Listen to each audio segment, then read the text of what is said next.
माता यशोदा को एक चिट्ठी लिख करके भेजी है और माल में सजनों उस चिट्ठी में लिखा, बोले आदरणीय माता जी, ये लाला आपके चरण स्पर्श करता है। मैया आप और बाबा को लेकर के कुरुक्षेत्र में आ जाओ। हम सुंदर सा तंबू लगाकर वहां आपको मिलेंगे।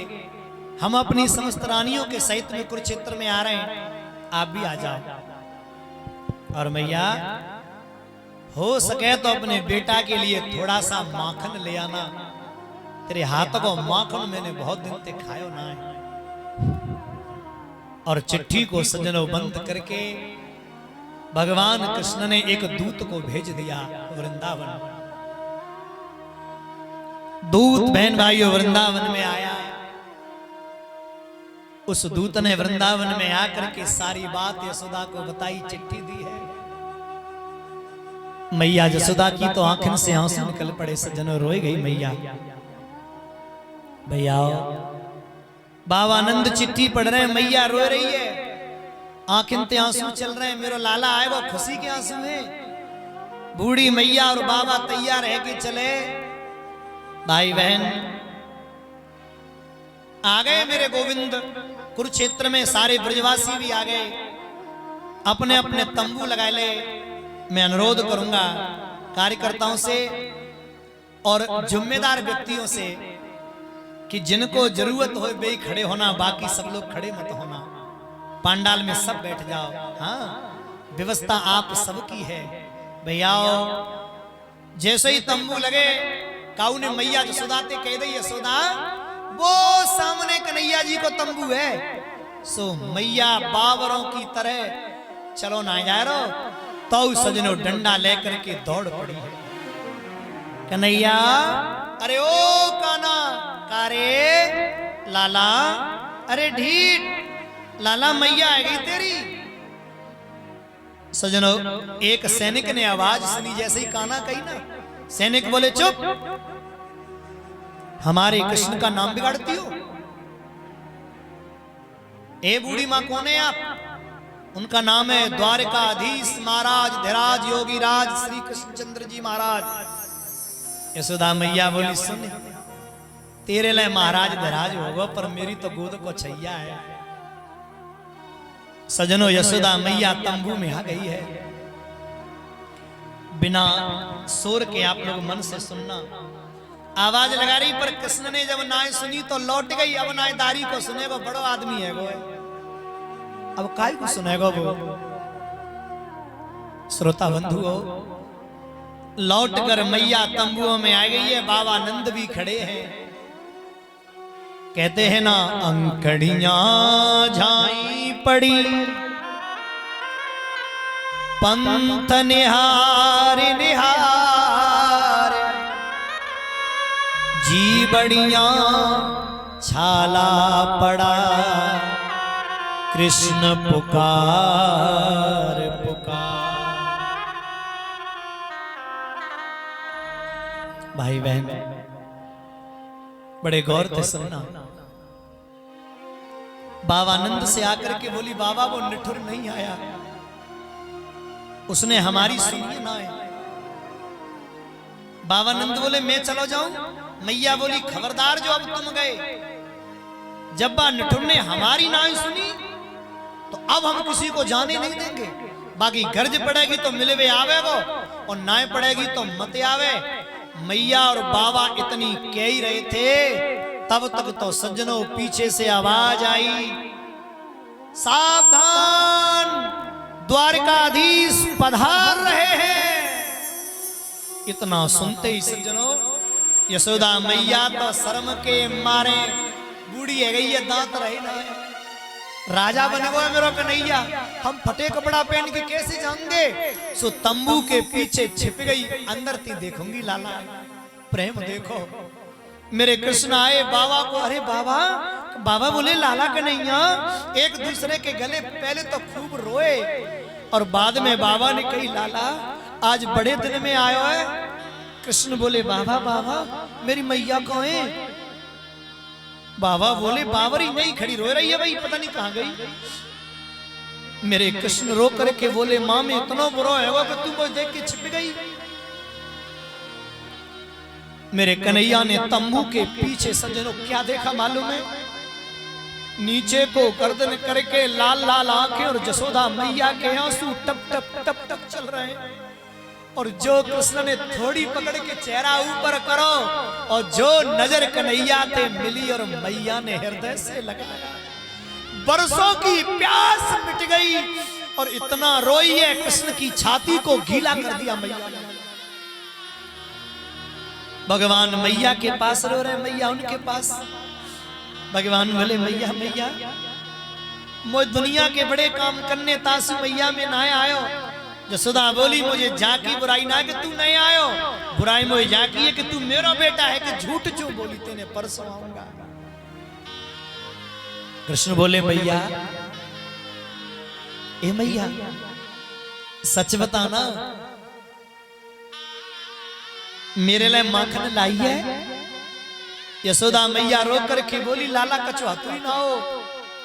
भगवान समझ गए, बोले इतना बड़ा साम्राज्य मेरे बाबा का और कछुना तो मैया बिना माखन के रह ही ना सके। सो जैसे ही कपड़ा हटाया मैया पता क्यों ना दे रही, क्योंकि सोने के बर्तनों में खाने वाले कृष्ण मिट्टी के बर्तनों को तो भूल गए होंगे, पर उन्हें नहीं मालूम कि जी कृष्ण हैं। सजनों जैसे ही मटकिया शर्म के मारे निकाली, मैया रोई गई। कृष्ण ने वामे से माखन खाना शुरू कर दिया। माँ बरसों की भूख आज मिटी है, गले से लगकर रोए। भगवान की 8 पटरानियां राधा से मिलने गई। राधा का तंबू दूर लगा है। सबसे पहले रुक्मणी जी पहुंची। राधा ए राधा आप ही राधा है? बोले हाँ। राधा बोली आप कौन है? बोले हम कृष्ण की पत्नी रुक्मणी। अरे रुक्मणी जी आप? हाँ कैसी हैं आप? रुक्मणी जी बोली ठीक है। आप कैसी हैं राधा? बोले ठीक है। बहुत सी बातें होने के बाद राधा ने सिर्फ एक बात कही। रुक्मणी जी बुरा न माने तो एक बात पूछे। बोले पूछो। क्या कभी कृष्ण को मेरी याद आती है? क्या कभी कृष्ण मुझे याद करते हैं? इतना सुनकर बहन भाई और रुक्मणी की आंखों से आंसुओं की धार। रुक्मणी रो कर केवल एक ही बात पूछी, तुम याद की बात करती हो? मैं भोजन करा रही होती हूँ और भोजन करते करते अगर तुम्हारी यादें आ जाए तो भोजन कर रहे हो टप टप आंसू चल रहे हो। ऐसा कोई समय नहीं है जब कृष्ण तुम्हें याद न करते हो राधा। मैं पंखा जलती हूँ तुम्हारे मुंह और उनके मुंह से राधा का नाम निकलता है। मैं पैर दबाती हूँ उनके मुंह से राधा का नाम निकलता है। इतना प्रेम करते हैं वो तुमसे। राधा रानी बोली सच में? बोले हाँ। पर रुक्मणी जी उन्होंने ठीक नहीं किया। राधा पता है क्या बोली?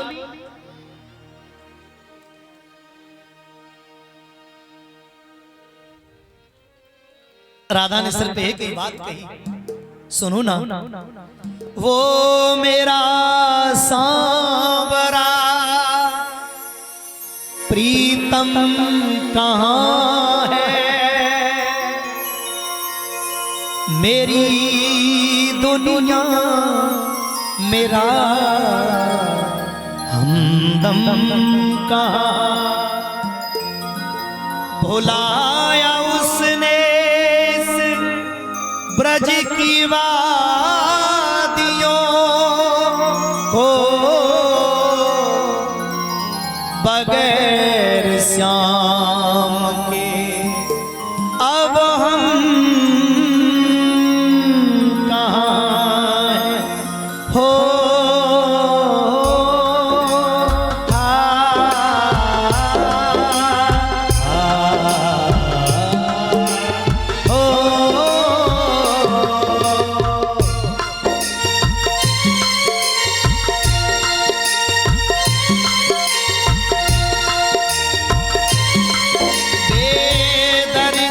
दिल को दर्द दिया, इस दिल ने हरसना छोड़ दिया।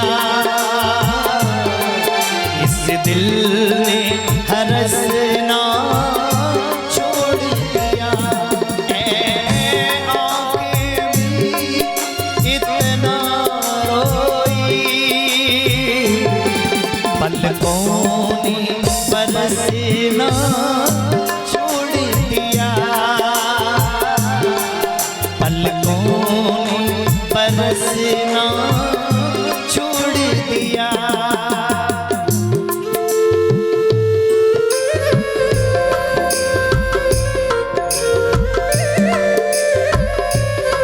राधा रो गई।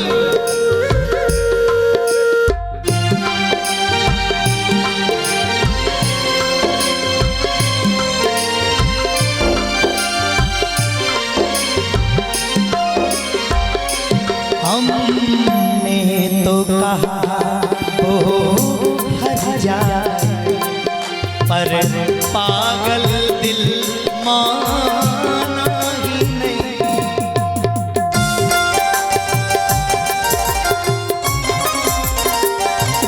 हमने तो कहा वो हर जाए, पर पागल दिल माना ही नहीं।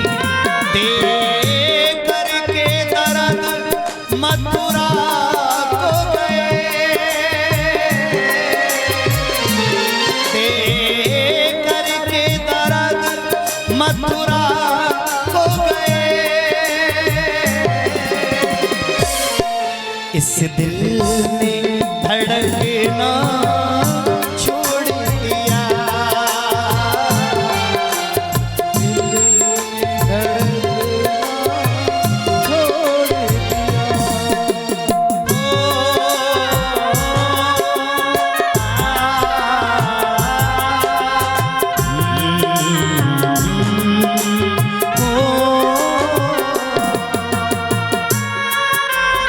एक बात और बताई बड़ी प्यारी, बोले सुनो। राधा रो करके बोली रुक्मणी, मालूम है नंद भवन की हालत क्या है? वो नंद भवन जब रहते हर दिन उत्सव बन जाता था।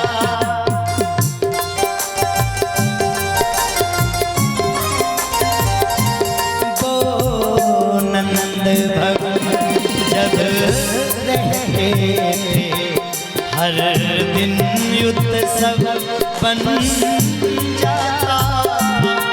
अब नंद भवन की मुड़ेरों पे मोरों ने टहलना छोड़ दिया। मोरों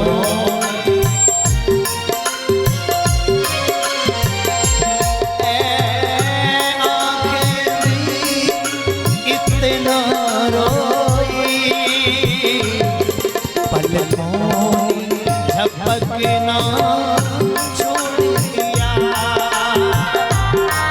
पलकों ने झपकना छोड़ दिया। रुक्मणी दूध लेके आई थी, दूध। राधा दूध पिएंगी? राधा ने मना कर दिया। रुक्मणी के मोहते निकल गई, कन्हैया ने भेजा है। इतना सुनते ही पिया नहीं, छीन लिया और छीन के जो सजनों पिया गिलास वो पात्र में से दूध पूरा अंदर अंदर इतना गर्म दूध था, पी गई राधा। अब जब रुक्मणी चली सजनों तो क्या देखा? रुक्मणी ने मालूम है क्या देखा? सजनों कृष्ण के पूरे शरीर पे छाले पड़े हैं। रुक्मणी जी ने मालूम में पूछा, कन्हैया ये छाले क्यों पड़ गए? तो कृष्ण बोले, मेरी राधा को गर्म दूध पिलाकर आ रही हो, मोती पूछ रही हो छाले क्यों पड़ गए? मैं उन्हीं के हृदय में ही तो रहता हूं। ऐसा प्रेम। ये श्रीमान राज बहादुर सिंह यादव के पुत्र अजीत सिंह यादव, ग्राम पोस्ट नगला नाहर, मेरा सम्मान करते हैं, मेरे पूरे मंडल का सम्मान करते हैं। भगवान बहुत बहुत आनंद दे, समझिएगा भाई बहन।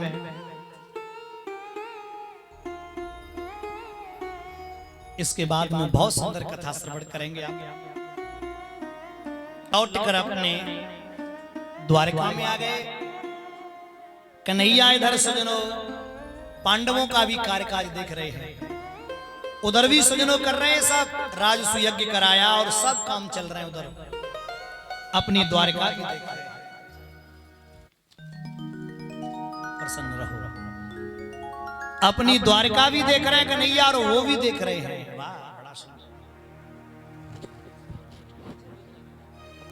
हाँ हाँ हाँ, एक मिनट में इतने आओ जी। हमारे जो है छोटे साहब, ये जिला पंचायत के प्रत्याशी, जय हो, धन्य। और हाथ ऐसे जोड़ते हैं, जय बात। तो ये हमारे रवासी के है ना, रवासी हमारी जो है ननिहाल धनीराम सिंह मामा हमारे, तो उनके जो है उनकी जे माँ के हैं ये रवासी के। बहुत बहुत सुंदर भाव प्रत्याशी साहब, भगवान खूब हाँ जाकटू समझ लई कैसी पहनी जानी चाहिए।